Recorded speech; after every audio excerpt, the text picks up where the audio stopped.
Hello and welcome to NCTV episode 96, which is all about how to prevent football, aka soccer, injuries. Whether you're a seasoned pro or just starting out in the game, the following advice will aim to help keep you on the pitch and off the sidelines. Starting with the basics, and I'm sure every manager or coach out there will enforce this, but before you kick off, it's essential to warm up properly. This should involve a dynamic warm-up to get your blood flowing, loosen those muscles and prepare your body for action. Why? Because the better you prepare for the demands ahead, the less likely you are to get injured. So what should a dynamic warm-up involve before playing football?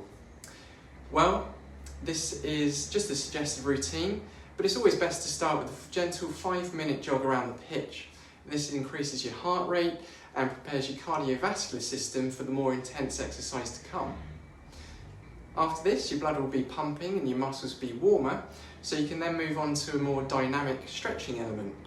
Note that these aren't static stretches, but instead you're stretching the muscles through repeated movements, and performing these will increase your flexibility in turn.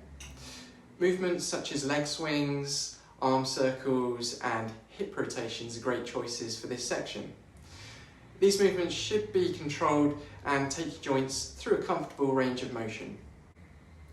Now you should be feeling a little bit more flexible. You can move on to lunges.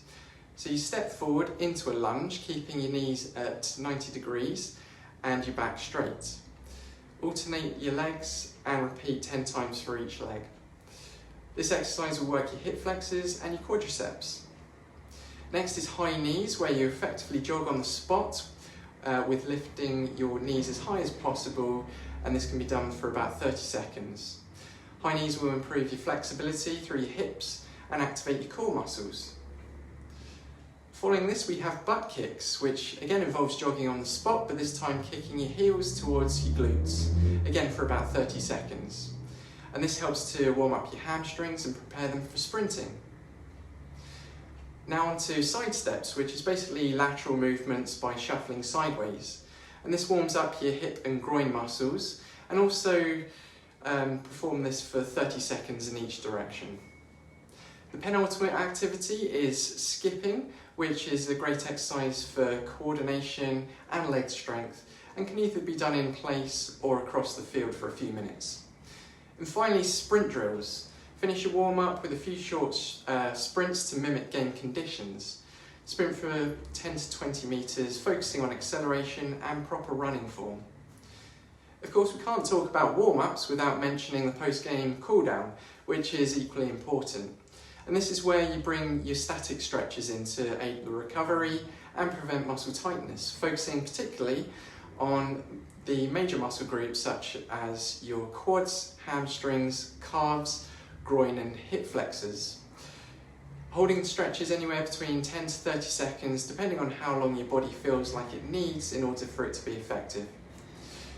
If you want to know a secret weapon that you can possess in order to both enhance your game and protect you from injuries, then this would be the core stability. A strong core will provide you with stability and power, whilst also assisting with your passing and shooting, for example. And you can work on this by implementing it into your daily routine with core exercises such as planks, twists and bridges. One of the crucial points to remember when playing football is to listen to your body. If something doesn't feel right, then you shouldn't push through the pain, because most of the time you'll just make it worse and it will potentially lead to a more serious injury. It's okay to stop, rest up, seek professional advice from the likes of a physio or osteopath if needed, as your health is always what should come first. A final tip in terms of recovery and maintenance would be to allow yourself some time for some post-game TLC. And this could be in the form of using a foam roller to release muscle tension, or even scheduling regular checkups with an osteopath like myself, or another therapist who can perform some manual therapy to help keep you in tip-top shape. Remember, prevention is key. So there you have it for this week's bite-sized bits to help your health flourish, and I'll see you again next time. Bye-bye for now.